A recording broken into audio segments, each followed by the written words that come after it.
Murder మిస్టరీకి, సినిమాకు ఏమాత్రం తీసిపోని story. రోజుకొక మలుపు తిరుగుతూ నిజంగా వీడు మనిషేనా అనిపించేలా ఉంది.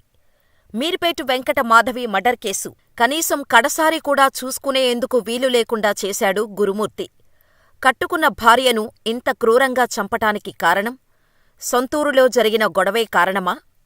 గురుమూర్తిని కసాయిగా మార్చిన ఆ మహిళ ఎవరు? డెడ్ బాడీని మాయం చేయటానికి ఏ సినిమాను స్ఫూర్తిగా తీసుకున్నాడు? Watch the story. భార్యను చంపి, వీధి కుక్కను ఇంట్లోకి తీసుకొచ్చి చంపి, ముక్కలుగా నరికి, ఎముకలతో సహా కుక్కర్లో ఉడకబెట్టి, శరీరంలోని ఎముకలను పొడిగా చేసి, కుక్కమీద ప్రయోగం సక్సెస్ అవటంతో తర్వాత అదే తరహాలో భార్య శరీరాన్ని కూడా ముక్కలు చేసి ఉడకబెట్టి, ఆ అవశేషాలను 3 రోజులపాటు ఇంట్లోనే ఎండపెట్టి, దంచి, కాల్చి, పొడిచేసి, ఆ పొడిని బకెట్లో వేసుకొని జిల్లేలుగూడ చెరువులో పడేసి, ఎలాంటి ఆధారాలు లేకుండా చేసిన మానవ మృగం గురుమూర్తి కేసు రోజుకో మలుపు తిరుగుతోంది. మొదట్లో భార్యపై అనుమానంతో హత్య చేశాడనుకుంటే, వేరే మహిళతో తనకున్న వివాహేతర సంబంధం బయటపడటంతో ప్రియురాలి కోసం భార్య వెంకటమాధవిని చంపినట్టు రాగా, పోలీసుల ముందు నాకు సమీప బంధువైన ఓ మహిళతో ఉన్న వివాహేతర సంబంధం గురించి నా భార్య వెంకటమాధవికి తెలియటంతోనే ఆమె అడ్డు తొలగించుకొని ఆ మహిళతో కలిసి ఉండేందుకే హత్య చేశాను. నేను చంపినట్టు మీకు ఆధారాలున్నాయా? నన్ను మీరేం చెయ్యలేరు అని గురుమూర్తి పోలీసులకే సవాలు విసిరి, పోలీసులను ముప్పుతిప్పులు పెట్టి చివరకు ఒక్క టిష్యూ ద్వారా దొరికిపోనున్నాడు. ఒక్క రక్తపు చుక్క గురుమూర్తిని పట్టించనుందని తెలుస్తోంది. అసలు విషయంలోకి వెళితే, గురుమూర్తి సొంతూరైన ప్రకాశం జిల్లా జేపీ చెరువులో మరో మహిళతో సంబంధం ఉంది. ఈ విషయం భార్య ఫ్యామిలీకి తెలిసిపోవటంతో గురుమూర్తిని హెచ్చరించి భార్యతో కాపురం చేసుకోమని చెప్పి మందలించారు. దీంతో పరువు పోయిందని భావించిన గురుమూర్తి దానిని మనసులో ఉంచుకొని అవకాశం దొరికినప్పుడల్లా మాధవితో తరచూ గొడవపడేవాడు. ఈ క్రమంలో సంక్రాంతి పండుగ కోసం భార్య, తన 2 పిల్లలతో కలిసి నగరంలో ఉండే తన సోదరి ఇంటికి వెళ్ళాడు. అక్కడే ఈ కుటుంబం పండుగ జరుపుకుంది. పిల్లలకు సెలవులు కావటంతో వారిని సోదరి ఇంటి దగ్గర వదిలేసి జనవరి 14న సాయంత్రం గురుమూర్తి, మాధవి తిరిగొచ్చారు. ఆ మర్నాడు రాత్రి మాధవితో గొడవపడిన గురుమూర్తి ఆమెను కొట్టి విసురుగా తోసేయటంతో కిందపడి అక్కడికక్కడే మృతి చెందింది. కంగారు పడిపోయిన గురుమూర్తి కేసు తనపై రాకుండా ప్లాన్ చేశాడు. వెంకటమాధవి మృతదేహాన్ని మాయం చెయ్యాలనుకున్నాడు. ఇలా యూట్యూబ్లో రాత్రంతా వీడియోలు చూసి జనవరి 16న ఉదయం భార్య మృతదేహాన్ని బాత్రూం వద్దకు లాక్కెళ్లాడు.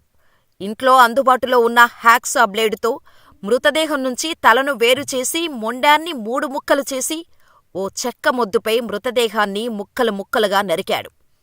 ఆ రోజంతా అదే పనిలో ఉన్న గురుమూర్తి రాత్రికి ఆ ముక్కల్ని బకెట్లో వేసి హీటర్తో ఉడికించాడు.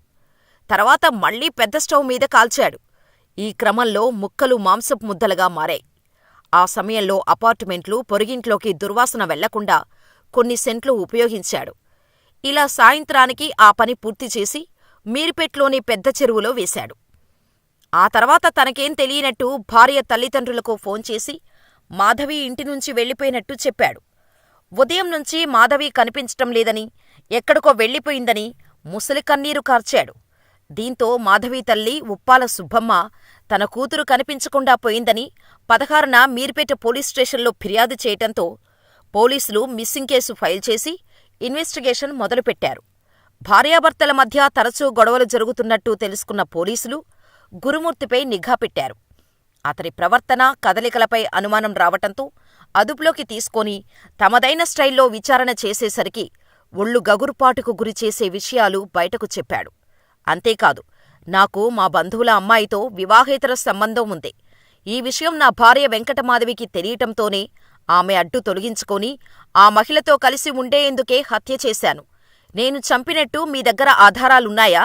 నన్ను మీరేం చెయ్యలేరు అని గురుమూర్తి పోలీసులకే సవాలు విసిరాడు.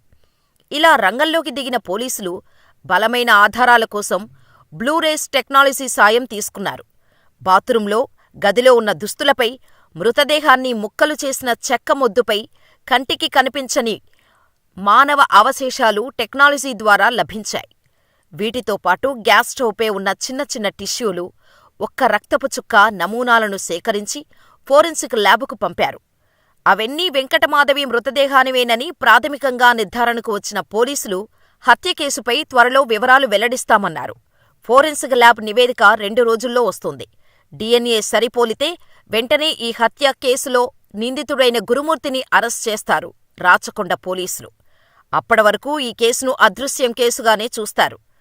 ఇదే విషయాన్ని Rachakonda police commissioner G. Sudhirbabu కూడా చెప్పారు.